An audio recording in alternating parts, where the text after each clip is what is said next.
My name's Thomas Carter. I'm 24 now, and I grew up on the rough side of Cleveland. Not the nice part with the clean parks and pretty sidewalks.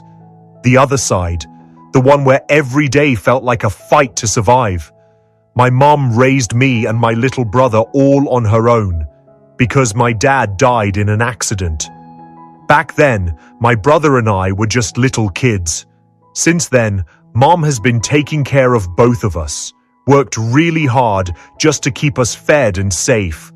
Life was tough, but we stuck together, always. I didn't expect much from life. I just wanted a steady job and a place to sleep. So I don't want to trouble my mom anymore. She did so much for me, and now it's my turn to make her happy. Really happy. Right now, I work at a small hotel. It's not fancy, but it's better than doing nothing. The hotel is simple and plain, but it helps me get by. Like always, I was at work. That afternoon, a girl walked in. Her hair was neatly done, and her face had a glow. She was beautiful. She wore simple clothes, but her shoes looked expensive. I was just looking at her, and slowly she walked toward me. Ordered black coffee and sat by the window, writing in a notebook. I took a tray and walked up to her. I don't know how, but my foot slipped, and the black coffee spilled all over her notebook. I got scared. What if she complained about me? But she smiled and said, "It's okay, don't worry." She asked me for a tissue. I ran upstairs and brought her one. She started wiping the black coffee from her notebook. I was still nervous. I didn't want to lose this job. She saw the worry on my face and gave a soft smile. Then she said, "Why are you so scared? I won't complain. It's okay." Hearing that made me feel really relaxed. Then she ordered again, and this time I carefully brought her the black coffee. While taking the cup, she looked at me and asked, "What's your name?" When she asked my name, I looked at her in surprise. Seeing my reaction, she burst out laughing. While laughing, she said, "Oh no, I was just asking. I'm not going to complain to the manager." I took a deep breath and said, "My name's Thomas." Then she smiled and said, "I'm Claire." After that day, she started coming here every day.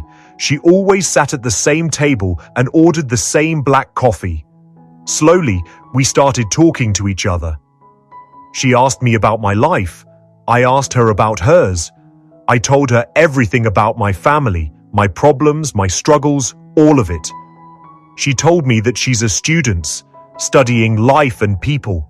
Hearing that made me feel a little weird.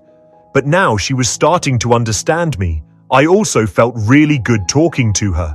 The emptiness I had inside, it started to go away after she came into my life. But as simple as she looked, something told me she wasn't that simple. I don't know why, but I could feel it. So one night, I told her, "You don't belong here, Claire." She looked right at me and whispered, "What if I want to?" We got closer. She even helped out at the diner, for free. She said she wanted to feel what real life was like. We were happy. One day it was raining really hard. Water was dripping through the wall on the upper side of the cafe. So the manager asked me to fix it. Claire was there too, and she came to help me. The rain kept getting heavier, and more water started leaking in. I was standing on a chair, trying to fix the wall, and I was getting a little wet.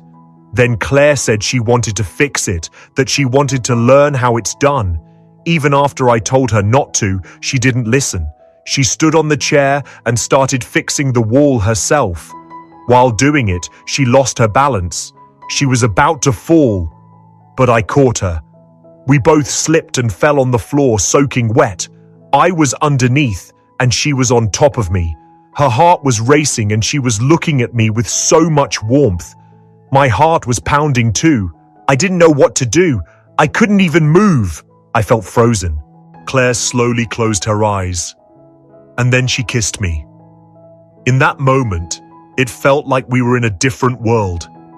It felt perfect, like nothing else mattered. I was falling hard. After that day, we became really close, but I still had something in my heart I needed to tell her. I wanted everyone to know about us, about the relationship we shared. But something didn't feel right. She never let me walk her home, never answered calls late at night. She had a new phone all the time But even with everything going on, one day I made up my mind. I decided to tell her how I really felt, to make everything clear. I truly believed she would understand me. The next morning she came in, just like always, and looked at me with that same sweet smile. She sat at her usual table, and I brought her black coffee. She started sipping it, and after a little while, I walked over to her. I said, "I need to talk to you about something important." She smiled and said, "Yeah? What is it?" But at that moment, I couldn't speak. I was about to say something when a customer walked in, so I had to go take their order. I was busy the whole day and didn't get a chance to talk to her. By evening, I was washing cups in the back. She came over to me, picked up a cup to wash, but I gently stopped her. She smiled and said, "Let me help. You've been working all day. You must be tired." Hearing that made me feel warm inside. I looked at her and asked, "You care about me that much?" Without even thinking, she said, "Yes, a lot. Why wouldn't I?" I looked straight into her eyes and asked, "Do you love me?" Her eyes widened and she looked surprised. Then she looked down, maybe a little shy. I stepped closer, very close, and softly said, "Because no girl cares this much about a guy unless there's love. So tell me, have you fallen in love with me?" I was so close I could actually hear her heartbeat, fast and loud. She kept her eyes down, a small smile on her face. She was about to say something, but just then, the manager walked in, calling my name. I quickly stepped back. She quietly walked away. The manager looked at me and smiled, almost teasing, then said, "Sorry," and left. I finished my work and started walking home. I felt a little down because she left without answering my question. I couldn't stop thinking about her as I walked. Then suddenly, someone grabbed my hand from behind. I turned around, a little startled, and it was Claire. I was shocked to see her there because it was already so late. I asked, "What are you doing here alone at this hour? What if something happened to you? Why didn't you go home?" She held my hand tighter and said softly, "How could I leave without answering your question?"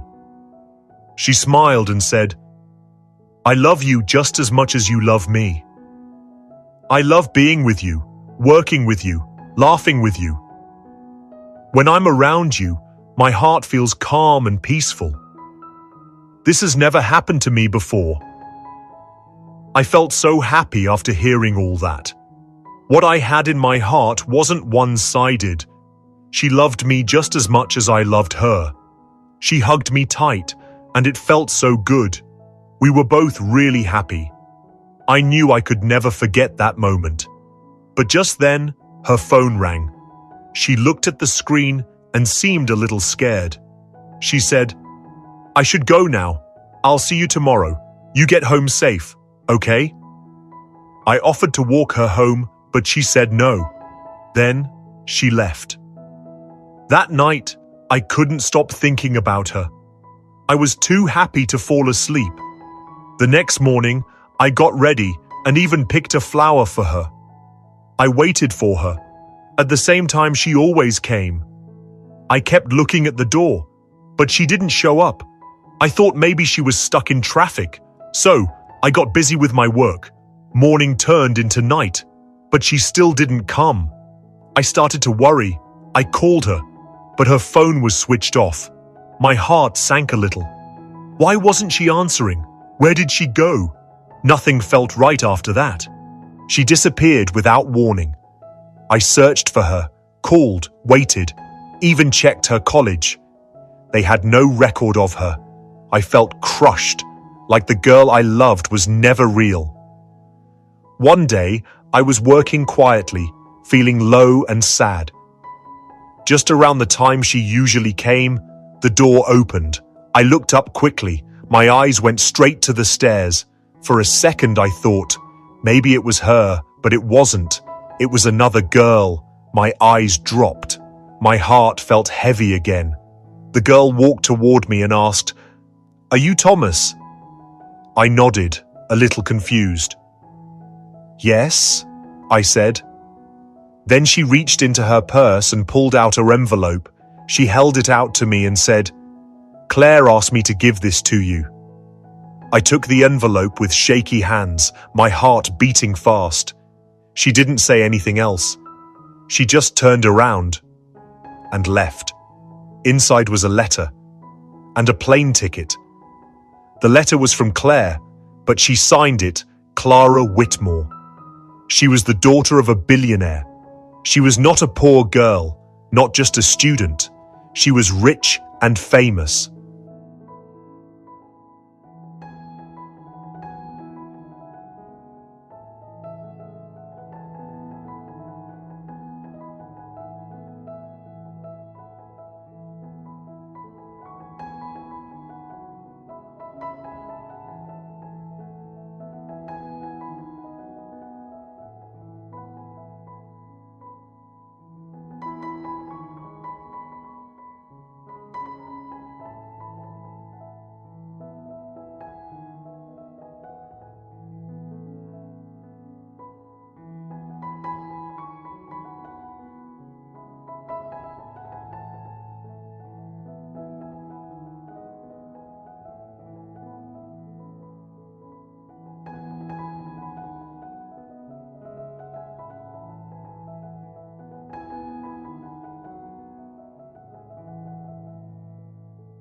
Ask me to run away with you, I will. I looked at her and wanted to say yes, but I knew her life was complicated, and I didn't want her to keep running. So I said, "Live the life you deserve, Claire, not the one you're always running from." She cried. I held her one last time. Then I let her go. She held me tight and cried like a little kid. She was sobbing so hard it broke my heart. Then we both went our separate ways, forever. But I could never take her out of my heart. And maybe she could never forget me either. It's been 4 years. I own a food truck now, Thomas's Kitchen. I still think of her sometimes. I see her in magazines. She's married now. Maybe she's happy, maybe not. But sometimes a big donation shows up at the youth shelter I work at, signed CW. And some nights, I imagine her, sitting by the window with black coffee, sketching. Even though we couldn't stay together, she changed my life, and I changed hers, and maybe that's all love really is. Every story teaches us something. What lesson did you take from this one? Which part hit you most? Drop it in the comments. I'm reading all of them. Thank you for watching. If this story touched your heart, leave a in the comments. See you in the next one.